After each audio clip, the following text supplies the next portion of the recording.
Good morning students. मैं Rekha Sharma, associate professor political science, Rajiv Gandhi Rajkiya Mahila महाविद्यालय भिवानी से बीए द्वितीय वर्ष के विद्यार्थियों के लिए आज हम करेंगे प्रभुसत्ता के विभिन्न प्रकार, वेरियस काइंड्स ऑफ सोवरेनिटी। प्रभुसत्ता के अर्थ, प्रकृति और उसके निवास स्थान के बारे में विचारकों में सदैव मतभेद रहा है। यही कारण है कि प्रभुसत्ता शब्द का प्रयोग विभिन्न अर्थों में किया गया है। अतः राजनीति शास्त्र में विद्यार्थी को प्रभुसत्ता के सही रूप में समझने के लिए आवश्यक हो जाता है कि वह उसके सभी पहलुओं का अध्ययन करे जो विभिन्न रूप से आज प्रचलित हैं। प्रभुसत्ता की अवधारणा का पिछले लगभग 400 वर्षों से विकास होता आ रहा है। 1832 में जॉन ऑस्टिन ने इसका कानूनी स्वरूप स्थापित किया तो बहुलवादियों ने इसका राजनीतिक तथा लोकप्रिय स्वरूप स्थापित किया।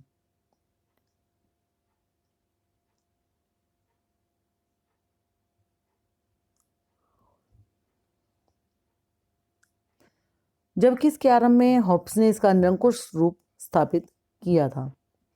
आधुनिक युग में भी राज्यों की इस प्रभुसत्ता का नामक शक्ति का प्रयोग कई प्रकार से किया जाता है और प्रभुसत्ता के निम्नलिखित प्रकार माने जाते हैं। नंबर 1, नाम मात्र एवं वास्तविक प्रभुसत्ता, नॉमिनल एंड रियल सोवरेनिटी। नाम मात्र की प्रभुसत्ता का तात्पर्य उस संप्रभुता से है जिसके पास सिद्धांत में सभी प्रकार की शक्तियां हो, किंतु व्यवहार में उन शक्तियों का प्रयोग स्वयं अपने विवेक के अनुसार कर सके। वास्तविक रूप से संप्रभु के नाम पर उन शक्तियों का प्रयोग किसी अन्य व्यक्ति अथवा संस्था द्वारा किया जाता हो।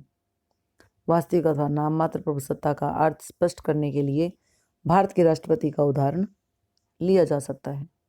ऐसा ही उदाहरण इंग्लैंड के सम्राट के विषय में भी लिया जा सकता है। एक समय था जब इंग्लैंड का सम्राट पूर्ण रूप से निरंकुश था तथा अपनी इच्छा अनुसार शासन करता था।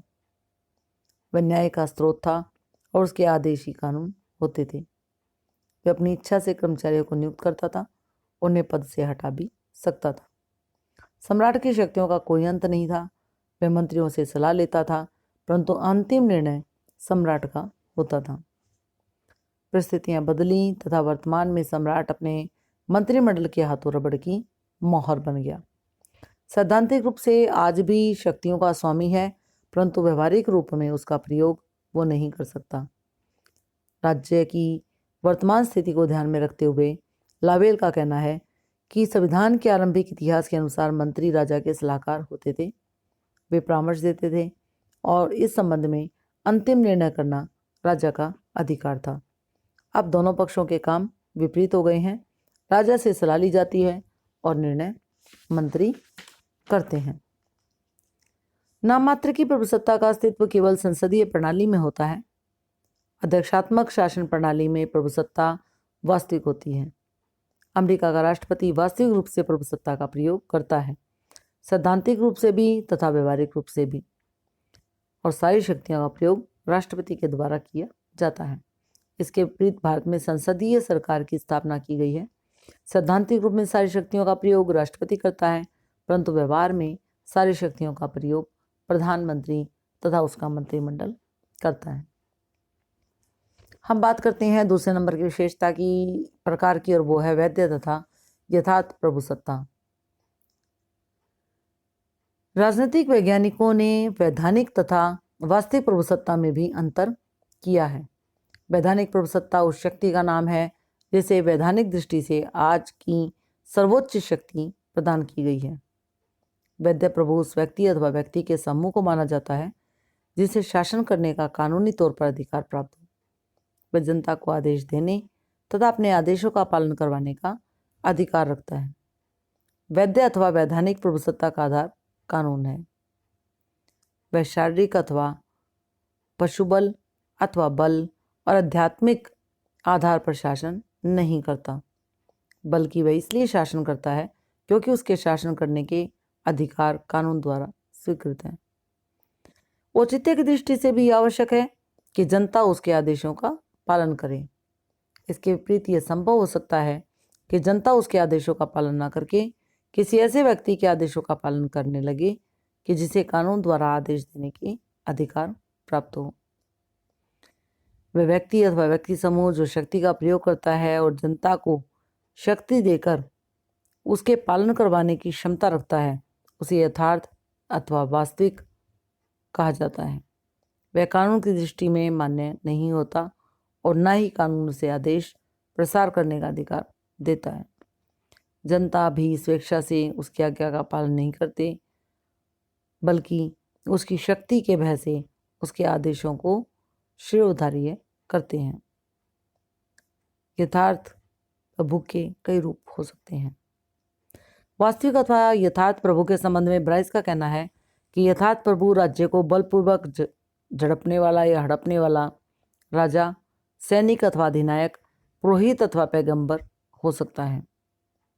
इनमें से प्रत्येक दशा में प्रभुसत्ता सामरिक शासक बन अथवा अत्यधिक बल पर आधारित है, वैधानिक पर नहीं। यदि यथार्थ प्रभु लंबे समय तक शासन पर आधारित स्थापित करने में सफल हो जाता है तो चुनाव अथवा सीमांकन में संशोधन द्वारा जनता की स्वीकृति करने में सफल हो जाता है तो उसे वैध प्रभुसत्ता प्राप्त हो जाती है। हम बात करते हैं वैधानिक अथवा कानूनी प्रभुसत्ता की। प्रभुसत्ता के विभिन्न भेदों में कानूनी प्रभुसत्ता को सबसे अधिक महत्वपूर्ण माना जाता है, क्योंकि स्वरूप में प्रभुसत्ता का कानूनी विशेषण किया जाता है ताकि देश के वकील तथा न्यायाधीश इसको मान्यता प्रदान करें।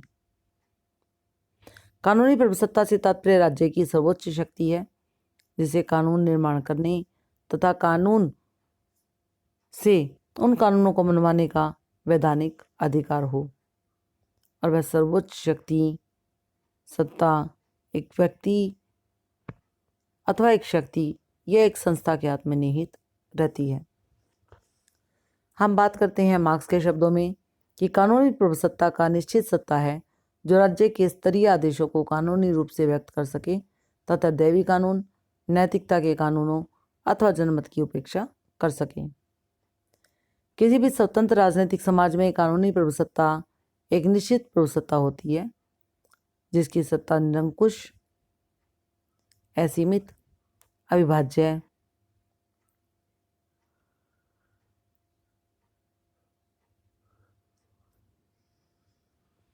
अथवा हम ये माने कि वो चाहे अविभाज्य हो परंतु अदेय होती है। उसका आदेश ही कानून होता है।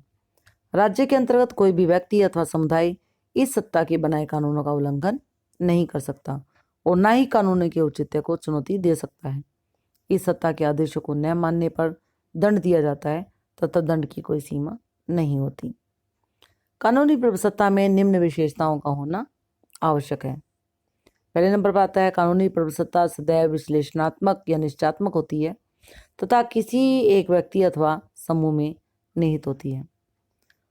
दूसरे नंबर पर आता है निश्चित रूप से संगठित, स्पष्ट तथा कानून द्वारा मान्य होती है। तीसरे नंबर पर राज्य की इच्छा को कानून के रूप में प्रदर्शित करने का वैधानिक अधिकार अथवा इसी सत्ता को प्राप्त होता है। चौथे नंबर पर आता है दैवीय कानून, नैतिक सिद्धांत और जनमत से सीमित नहीं होती, इसकी आज्ञाओं का उल्लंघन दंडनीय है। पांचवें नंबर पर आता है किसी सत्ता द्वारा नागरिकों को अधिकार प्रदान किए जाते हैं तथा जिन्हें वापस भी लिया जा सकता है। नागरिकों की सत्ता का विरोध करने का अधिकार नहीं होता। वकील तथा न्यायालय इसी सत्ता के आदेशों को मान्यता देते हैं और किसी प्रकार के आदेश इनकी दृष्टि में अर्थहीन हैं। हम बात करते हैं राजनीतिक प्रभुसत्ता की। कानूनी प्रभुसत्ता का अध्ययन करने के से आभास होता है कि यह वह सत्ता है जो सर्वशक्तिमान है, किसी भी प्रकार से मर्यादित नहीं होती और इसके कानून ही जो इसकी इच्छा होती है कानून होते हैं। किंतु व्यवहार में कानूनी प्रभुसत्ता के ऊपर भी एक और प्रभुसत्ता होती है और वह है कानूनी सत्ता पर भी नियंत्रण रखती है और वह राजनीतिक प्रभुसत्ता। आधुनिक युग में राजनीतिक प्रभुसत्ता इतनी शक्तिशाली बन गई है कि कानूनी प्रभुसत्ता को भी इसके निर्देशों का पालन करना पड़ता है। डायसी के शब्दों में कानून प्रभुसत्ता के पीछे एक अन्य व्यक्ति है जो वैधानिक दृष्टि से अदृश्य तथा असंगठित है तथा जो राज्य की इच्छा को कानून के रूप में प्रकट करने के योग्य नहीं है। फिर भी एक ऐसी शक्ति जिसके आदेश के समक्ष व्यवहार में कानूनी प्रभुसत्ता को झुकना पड़ता है तथा जिसकी इच्छा राज्य में अथवा लागू होती है।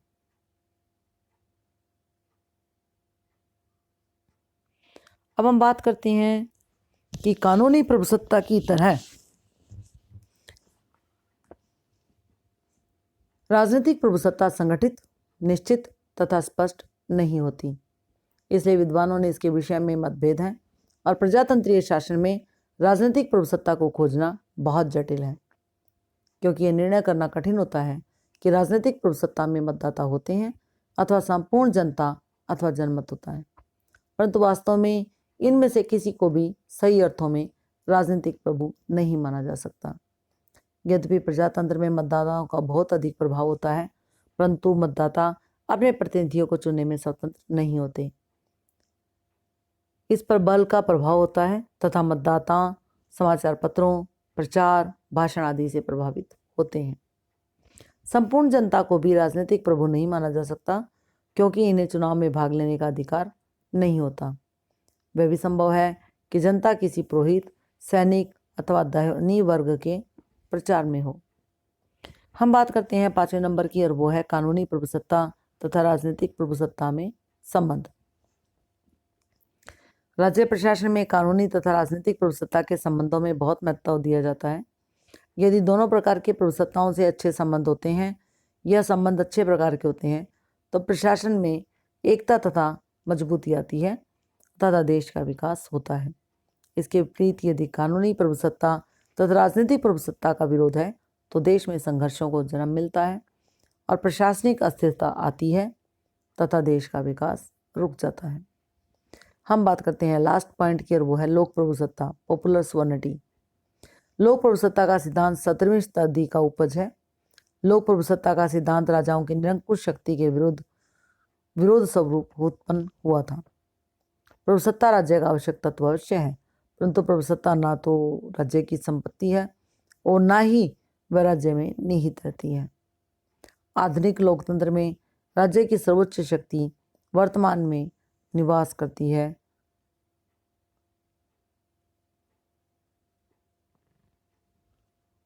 तथा लोकतंत्र में जनता अपने चुने हुए प्रतिनिधियों के माध्यम से इसका प्रयोग करती है।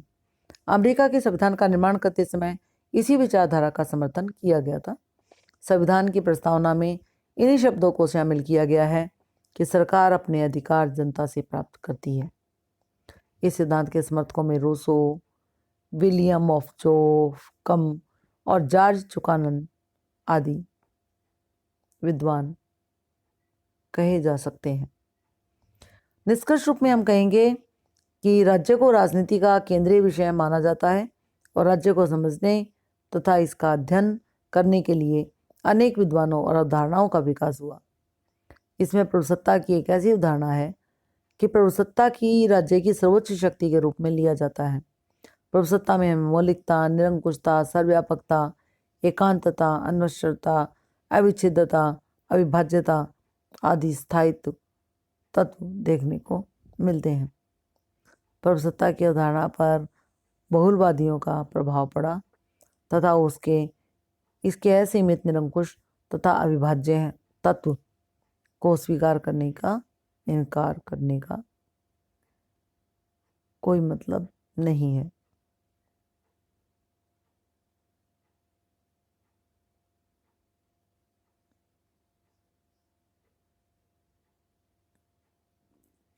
प्रभुसत्ता की अवधारणा पर बहुलवादियों का प्रभाव पड़ा तथा उसके असीमित, निरंकुश तथा विभाज्यता के तत्व को स्वीकार करने से इनकार कर दिया।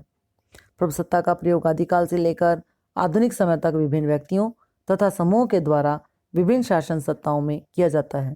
इसी आधार पर हमें प्रभुसत्ता के नाम मात्र एवं वास्तविक, कानूनी, वैधानिक एवं वास्तविक राजनीतिक तथा लोकप्रिय प्रभुसत्ता जैसे अनेक रूप व प्रकार देखने को मिलते हैं। अंत में यही कहा जा सकता है कि यद्यपि बहुलवादियों ने प्रभुसत्ता की अवधारणा की आलोचना करते हुए उसे समाप्त करने का तथा त्याग देने का विचार प्रकट किया है। विभिन्न विद्वानों तथा धारणाओं के माध्यम से केवल यही कहा जा सकता है कि प्रभुसत्ता की अवधारणा न केवल राज्य के लिए बल्कि राजनीति के लिए महत्वपूर्ण अध्ययन का विषय रही है और जब तक राज्य का अस्तित्व है यह अवधारणा सदैव महत्वपूर्ण बनी रहेगी। धन्यवाद।